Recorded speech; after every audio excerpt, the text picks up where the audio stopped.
eu escrevi aqui, de novo, né, a equação de Schrödinger no caso de estados estacionários. Ou seja, nesse caso o que importa mesmo é a função de onda dependendo da posição. Ora, a função de onda, a rigor, né, psi de RT, é igual a psi0 de R vezes E elevado a menos I ET sobre H cortado. Muito bem.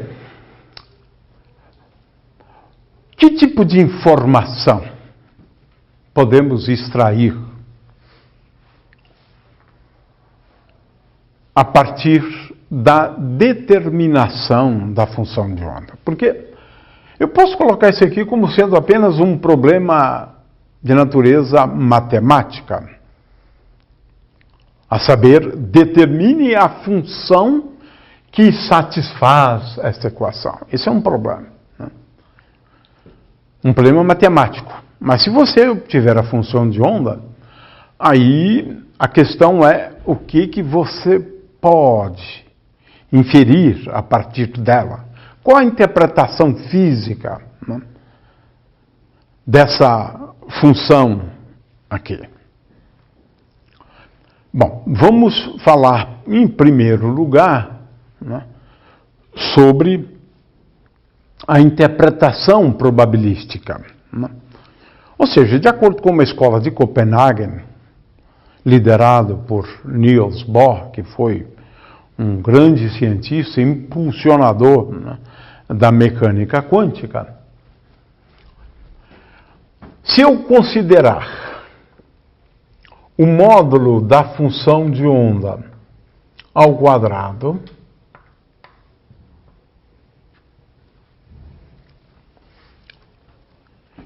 e agora, digamos que eu esteja considerando, eu tenho aqui todo o espaço físico, e digamos que eu esteja considerando uma determinada região desse espaço físico. Vamos aqui considerar um elemento de volume do espaço físico. Nesse elemento de volume dV, é uma pequena parte do espaço, uma pequena parte do espaço. Então, de acordo com a escola de Copenhague,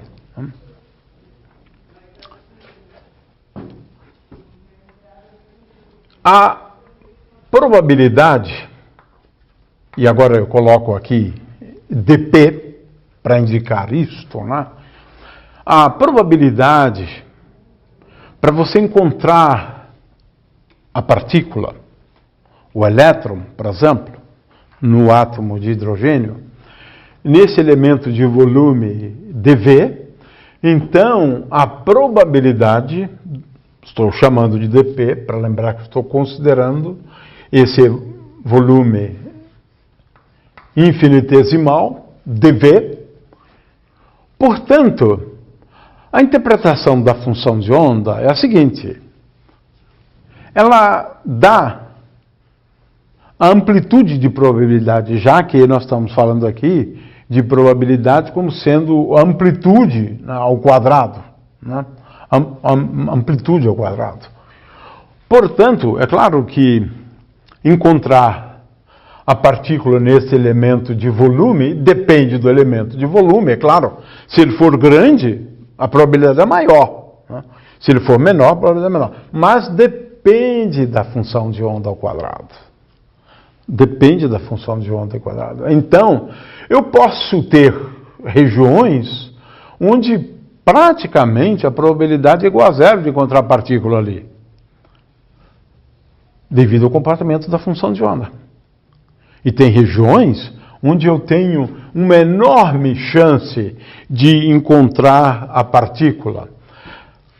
Isso nos leva a um primeiro conceito relevante na mecânica quântica, né, que é o conceito de orbital.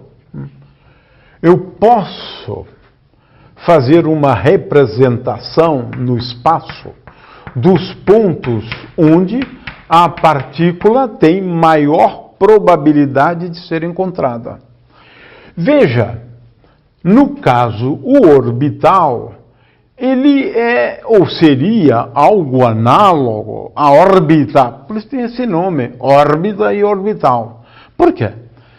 Na mecânica clássica, a partícula se movimenta ao longo de uma órbita.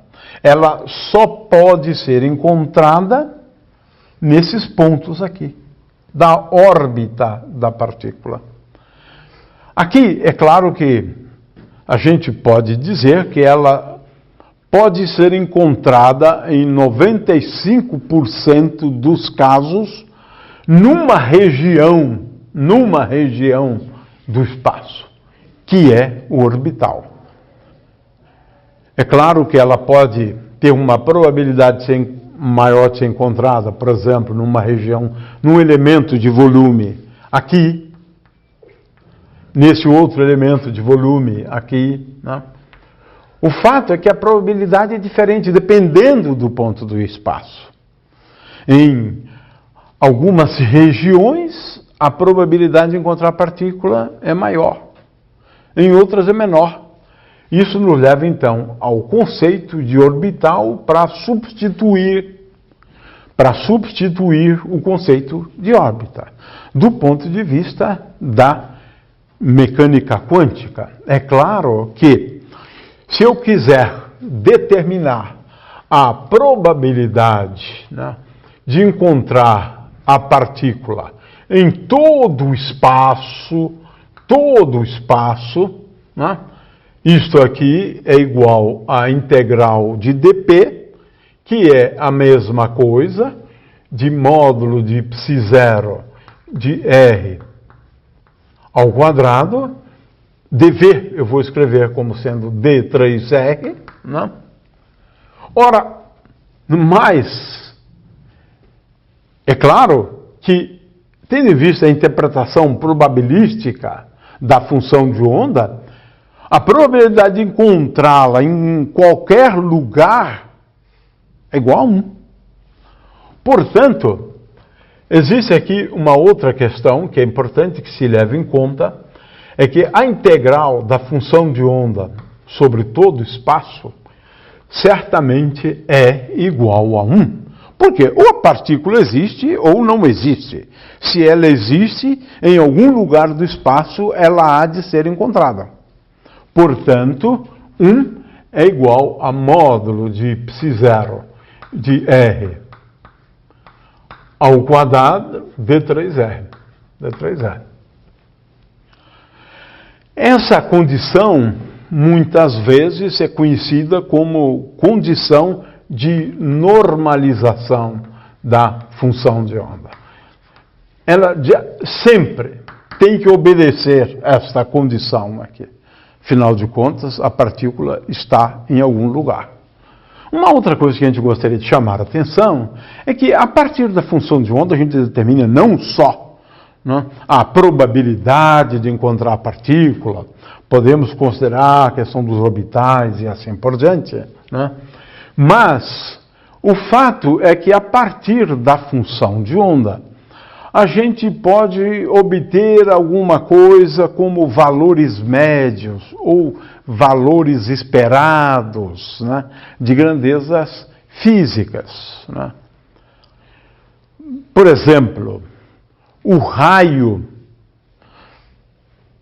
da órbita circular da mecânica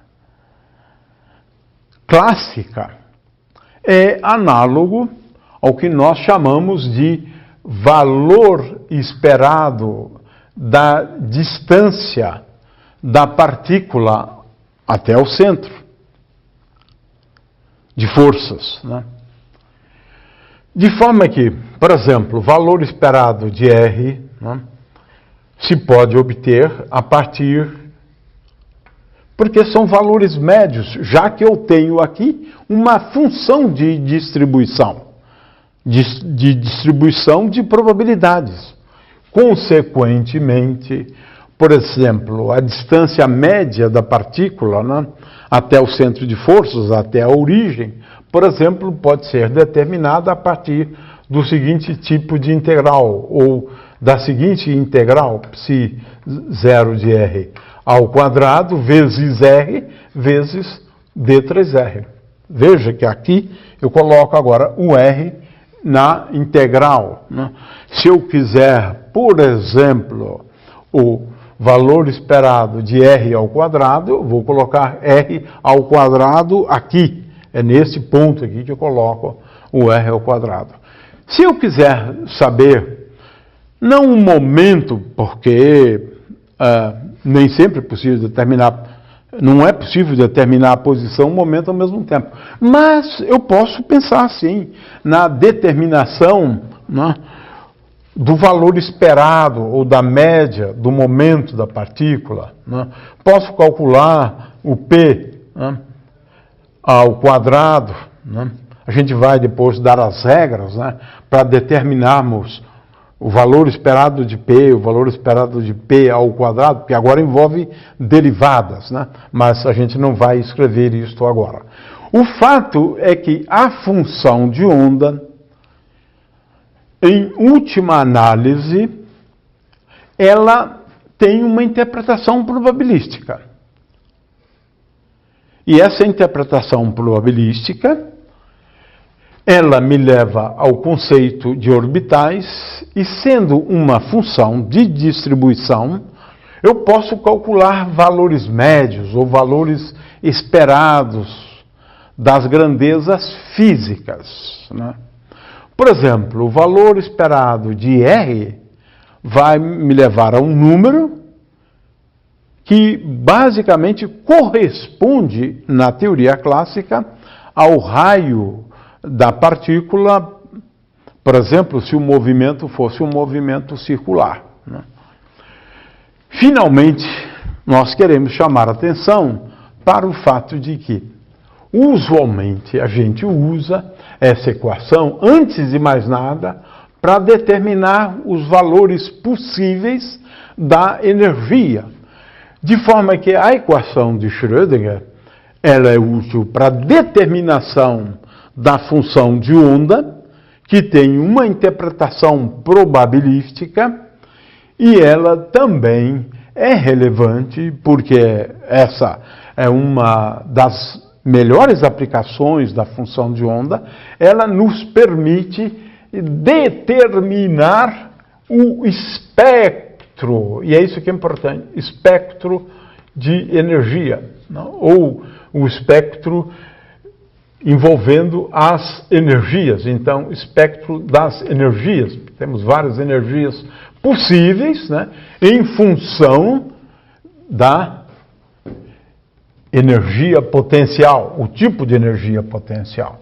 De forma que uma das aplicações da equação de Schrödinger é determinar os possíveis valores da energia.